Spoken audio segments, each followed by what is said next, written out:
Hi everybody, this is Mr. Folly, and happy homecoming to you all. So a little Lilo and Stitch for Hawaiian Shirt Day. I hope you're enjoying that. Have a lot of objectives. We're going to explain why bonds form. We're going to describe what happens to valence electrons. We're going to state what types of elements are most likely to be found. We're going to use electronegativity differences. We're going to describe and distinguish between the properties of ionic compounds, covalent compounds, metallic sums, so a bunch of different compounds, and name and write formulas. So it looks like a lot because it is. So let's hop right to it. Covalent bonds. Okay. The prefix co means, share. And what do you share? You share your valence electrons. So the first type of bonds we're going to talk about are covalent bonds. So they share electrons. They're always between two nonmetals. Covalent bonds are often called directional covalent bonds because they share them between two atoms. So if I have an element X and an element Y, they share them and it's right in the middle. And why do they share? They share to fill their octet, which means they have 8. Okay. So what happens is you can count these. So if I set them up, come on, right. Uh-oh. Let's see if I can make this guy work again. So if I have hydrogen, and we'll do this a little bit later, but here I have hydrogen has 1 electron and nitrogen has 5. So these two form a covalent bond that they share with each other. Nitrogen and hydrogen shares. These share. So if I want to count nitrogen's bonds, I have 2 electrons, 2, 4, 6, 8. Nitrogen has 8, that means it's full and it's happy. Woohoo!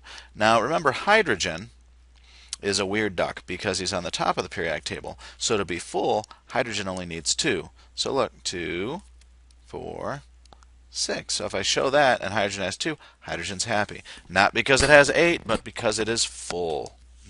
Hungry. Covalent means sharing. Ionic means transfer.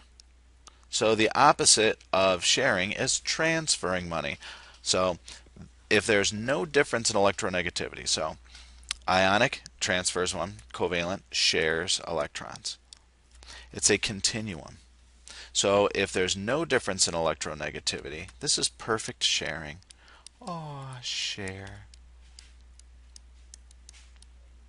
Lots of difference is pretty much no sharing. Okay, I'll share my house with you if you can find it and get through the security system and the shotguns and all the hillbillies and the mountain lion and all that other stuff that goes through it. So not really shared at all. Okay, so electronegativity, and you get a periodic table that I have electronegativity values on it, and you just basically subtract them. So, where did I put my periodic table of electronegativity? I just made one. It was handy. Oh well.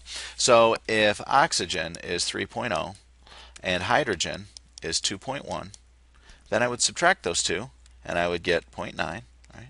So that means that hydrogen to oxygen would be a polar bond. Okay, so it's a continuum, like looks. So some people might say, so this is clearly ugly, ugly dog. Tom Hanks is said to look like the average man. I read that somewhere. The average man's supposed to look like Tom Hanks. And then Butamus. Oh, yeah. Now somewhere in the middle is Will. Maybe Will is over here. So if Will is over here, some people might say Will's okay looking, some people might say Will's ugly. Some people might say Will is average looking, some people might say that Will is Butamus. But we had to declare a line somewhere, and these are the lines that scientists finally said, okay, that's where we'll draw the line. So again, same things were on the last one. What is N to O? N is 3.0, O is 3.5. It's an absolute value thing, so it's just 0.5. F to F would be 4.0 minus 4.0. That would be 0.